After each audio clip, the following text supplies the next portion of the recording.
Hello friends, स्वागत है आप सबका मेरे चैनल वेब ज्ञान में। और आज के वीडियो सीरीज में आप लोग सीखने वाले हैं ग्रिड पोजीशनिंग। अब यहाँ पे मैं आपको बता दूं कि ये जो ग्रिड पोजीशनिंग है ये क्या होता है। अब यहाँ पे आप देख सकते हैं कि आपको एक लेआउट दिख रहा है और इस लेआउट में आपको 6 बॉक्स दिख रहा है, 6 बॉक्स दिख रहा है। जो पहला नंबर का बॉक्स है यहाँ पे है ब्लू कलर में, और जो 6 नंबर पे बॉक्स है वो है यहाँ पे ऑरेंज कलर में। जैसे कि यहाँ पे मेरा बॉक्स नंबर 2 है, अगर मैं इसे चाहती हूँ कि बॉक्स नंबर 5 पे दिखे या 6 पे दिखे या 4 पे, किसी पे भी अगर मैं दिखाना चाहती हूँ तो इसी को हम लोग बोलते हैं पोजीशनिंग, क्योंकि इसका पोजीशन चेंज कर देते हैं हम लोग। यहाँ पे जो बॉक्स नंबर 3 है, अगर इसे आप चाहते हैं कि बॉक्स नंबर 1 पे कर देना तो आप वो भी कर सकते हैं। अब इस पोजीशनिंग को करने के लिए हम लोग को कौन कौन सी प्रॉपर्टी का यूज करना पड़ता है वो मैं आपको बताना चाहूंगी। अब यहाँ पे आप देख सकते हैं कि CSS ग्रिड आइटम्स का जो पोजीशनिंग होता है उसके लिए कौन कौन सी प्रॉपर्टी का यूज किया जाता है वो सब मैंने यहाँ पे लिख रखा है। और ये जो प्रॉपर्टी है ये 7 प्रॉपर्टी है फ्रेंड्स। तो यहाँ पे जो पहला प्रॉपर्टी है ग्रिड रो स्टार्ट और जो दूसरा प्रॉपर्टी है ग्रिड रो एंड, इन दोनों प्रॉपर्टी का शॉर्ट हैंड होता है ग्रिड रो। अब इसके बाद मैं यहाँ पे आपको बताना चाहूंगी कि यहाँ पे जो चौथे नंबर पे आपको प्रॉपर्टी दिख रहा है ग्रिड कॉलम स्टार्ट, इसके बाद जो 5वें नंबर पे दिख रहा है ग्रिड कॉलम एंड, इन दोनों प्रॉपर्टी का शॉर्ट हैंड होता है ग्रिड कॉलम। इसके बाद जो सबसे लास्ट में आपको प्रॉपर्टी दिख रहा है ग्रिड एरिया, ये क्या है कि ये जितने भी यहाँ पे प्रॉपर्टी है, जैसे कि यहाँ पे ये 6 प्रॉपर्टी है, तो इन 6 प्रॉपर्टी का ये शॉर्ट हैंड है, आप इसे शॉर्ट हैंड बोल सकते हैं। अब यहाँ पे जो 7 प्रॉपर्टी है इसे हम लोग प्रैक्टिकली यूज करना सीखेंगे, तो उसके लिए मैं चलती हूँ अपने HTML वाली पेज पे। यहाँ पे मैं आ गई हूँ अपने HTML वाली पेज पे, और यहाँ पे मैंने पहले से एक पेज क्रिएट कर लिया है जो कुछ इस तरीके से दिख रहा है फ्रेंड्स। अब यहाँ पे जो 6 बॉक्स आपको दिख रहा है, इन 6 बॉक्स में हम लोग क्या करेंगे कि इनका अलग अलग पोजीशन चेंज करके देखेंगे, और जो हमारा 7 प्रॉपर्टी है उसका यूज भी सीखेंगे हम लोग। तो उसके लिए मैं आ जाती हूँ इसके CSS वाली पेज में। अब यहाँ पे मैं क्या करूंगी कि ये जो मेरा बॉक्स नंबर 2 है इसका पोजीशन चेंज करके मैं बॉक्स नंबर 4 पे करूंगी। तो बॉक्स नंबर 4 पे करने के लिए हम लोग को क्या करना पड़ेगा, उसके लिए सबसे पहले मैं इसे इंस्पेक्ट करती हूँ।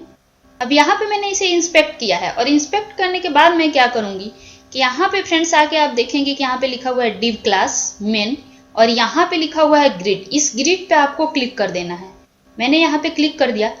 तो क्लिक करने के बाद आप देख सकते हैं कि जो मेरा लेआउट है, जो बॉक्स है, इसमें आपको लाइन दिख रहे हैं और उसके नंबर दिख रहे हैं।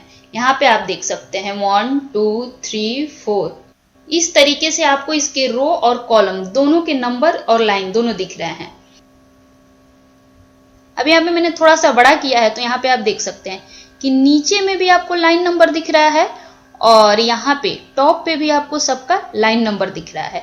अब इसी लाइन नंबर को यूज करके हम लोग पोजीशन को चेंज करेंगे। तो जैसा कि मैंने आपको बोला कि ये जो मेरा बॉक्स नंबर 2 है इसे मैं बॉक्स नंबर 4 के पोजीशन पे लाना चाह रही हूँ। तो अब इसके लिए हम लोग क्या प्रॉपर्टी यूज करेंगे, आ जाती हूँ मैं यहाँ पे HTML वाली पेज पे। यहाँ पे आने के बाद मैं बॉक्स नंबर 2 के लिए मैंने जो यहाँ पे CSS लिखा है, क्लास यूज किया है, यहाँ पे मैं अपना प्रॉपर्टी यूज करूंगी ग्रिड रो स्टार्ट। मैंने जो प्रॉपर्टी यूज किया है ग्रिड रो स्टार्ट, यहाँ पे मैं वैल्यू किस तरीके से यूज करूंगी वो मैं आपको बता दूं। तो जैसा कि ये जो मेरा बॉक्स नंबर 2 है इसका पोजीशन चेंज करना है, तो कहाँ पे करना है, तो यहाँ पे बॉक्स नंबर 4 के पास करना है। तो अब यहाँ पे हम लोग देखेंगे कि जो इसका रो है कहाँ से स्टार्ट हो रहा है, और रो नंबर 2 तो यहाँ से ये स्टार्ट होना चाहिए। तो मैं यहाँ पे लिख देती हूँ 2। अब इसके बाद मैं क्या करूंगी कि इसका अगला प्रॉपर्टी यूज करूंगी ग्रिड रो एंड, और यहाँ पे मैंने जो प्रॉपर्टी यूज किया है ग्रिड रो एंड, इसे अगर आप नहीं यूज करते हैं तो भी उसका पोजीशन चेंज होगा, बट यहाँ पे इसे यूज करना चाहिए।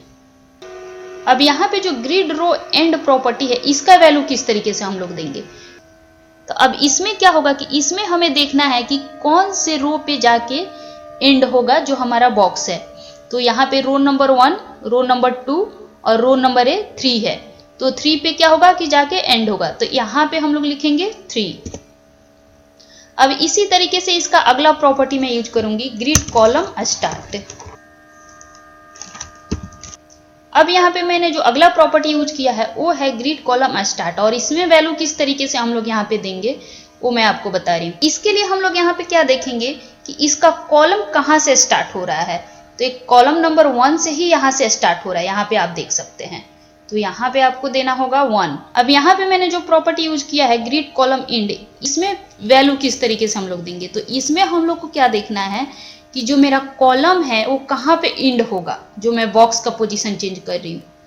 तो अब यहाँ पे कॉलम क्या होगा कि कॉलम नंबर 2 पे एंड होगा ये, तो यहाँ पे हम लोग लिख देंगे 2। मैंने चारों प्रॉपर्टी यूज कर लिया है और अब हम लोग रिफ्रेश करके इसे देखते हैं। रिफ्रेश करने के बाद आप देख सकते हैं कि जो मेरा बॉक्स नंबर 2 है वो क्या है कि यहाँ पे आ गया है बॉक्स नंबर 4 पे, और जो मेरा बॉक्स नंबर 4 था वो कहाँ चला गया है, बॉक्स नंबर 3 पे। तो इस तरीके से इसका पोजीशन आप चेंज कर सकते हैं।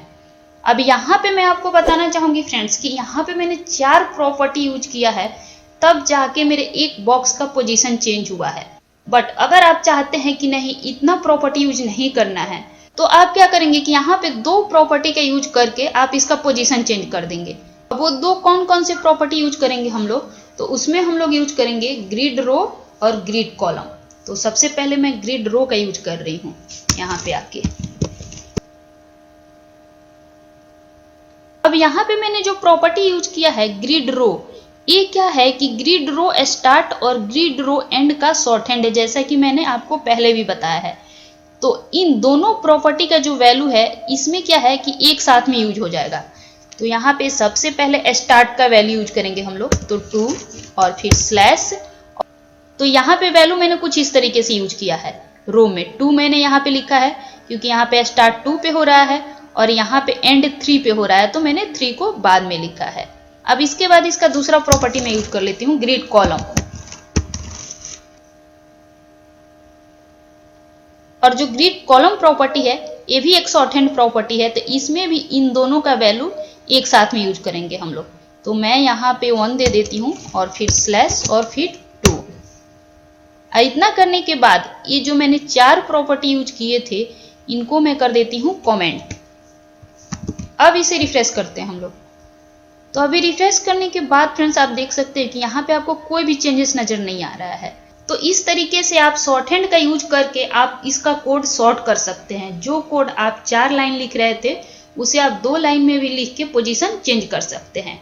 अब इसके बाद मैं आपको बताना चाहूंगी कि अगर आप चाहते हैं कि ये 2 लाइन का भी कोड मैं ना लिखूं और 1 लाइन का कोड लिखूं और पोजीशन चेंज हो जाए, तो उसके लिए हम लोग यूज करेंगे इसका जो लास्ट प्रॉपर्टी है उसका ग्रिड एरिया।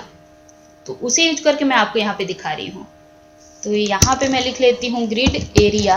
अब यहाँ पे जो ग्रिड एरिया मैंने प्रॉपर्टी यूज किया है इसमें वैल्यू हम लोग क्या करेंगे कि ये जो ग्रिड रो और ग्रिड कॉलम दोनों का वैल्यू एक साथ में देंगे। तो सबसे पहले हम लोग देंगे ग्रिड रो का स्टार्ट वैल्यू, इसके बाद से स्लैश, फिर ग्रिड कॉलम का स्टार्ट वैल्यू और फिर स्लैश, और इसके बाद से ग्रिड रो का एंड का वैल्यू,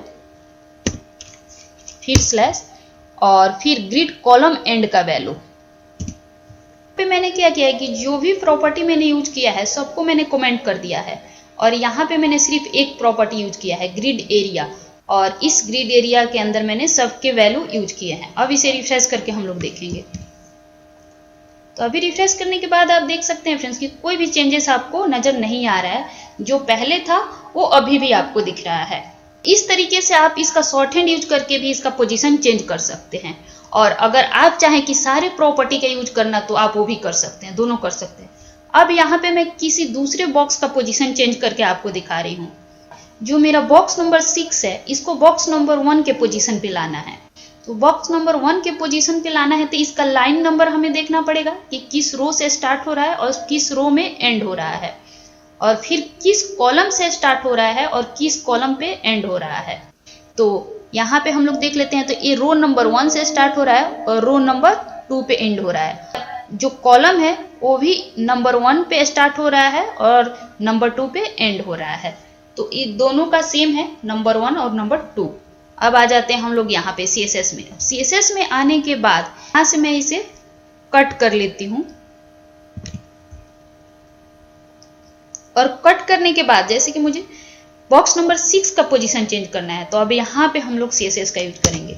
मैं उसको यहाँ पे पेस्ट कर देती हूँ, और पेस्ट करने के बाद यहाँ पे लिख दूंगी, जैसे कि रो नंबर 1 से स्टार्ट हो रहा है तो रो नंबर 1, और फिर से कॉलम नंबर भी 1 है तो यहाँ पे 1 लिखा हुआ है, और यहाँ पे एंड हो रहा है रो 2 पे, और कॉलम भी 2 पे एंड हो रहा है। अब इसे हम लोग Ctrl+S करते हैं और रिफ्रेश करके देखते हैं।